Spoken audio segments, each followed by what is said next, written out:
In number 13, we're doing two things. First thing that we're going to be doing is plotting those 4 points, point A, B, C, D. You can see the coordinates there. And then the second thing is we're going to connect A and B, and we're going to connect C and D and see if those two line segments are of equal length. So I'm looking at the first 2 points here. A is at 0, 1, and B is at 4, 1. And I've already plotted those on a grid, so you can either find an empty grid like this to use, or you can just draw your own.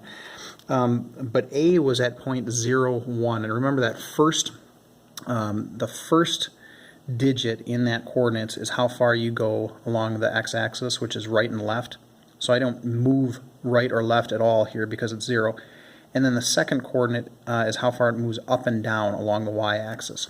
So we had A at 0 this way, but then 1 up on the y grid. B was at 4 and then up 1. So that's where those two come from.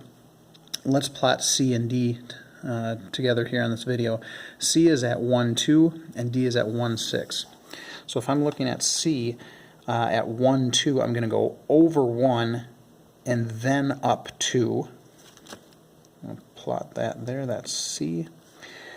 D was at 1, 6, so starting at our origin, we go over 1 and then up 6. And that's really important to remember to do it in that order, because if you think if we went out 6 first and then up 1, we'd end up over here, which is a completely incorrect point.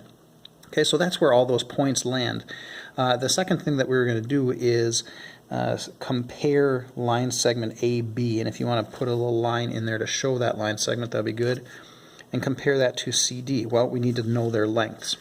When you've got lines that are going horizontal or vertical, it's really easy to just count the grid. So A to B is 1, 2, 3, 4 units over.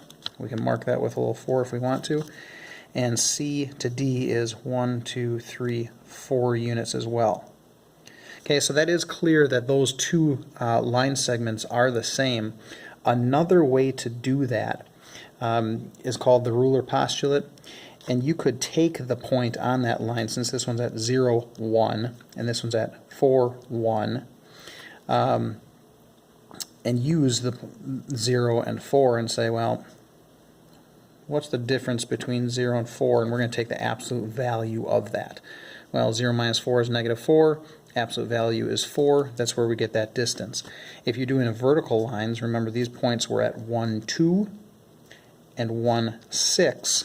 I'm going to use 6 and 2. So we can either do 6 minus 2, or we could do 2 minus 6. As long as the absolute value, either one of those is going to give you that same distance of 4, which is what we got here.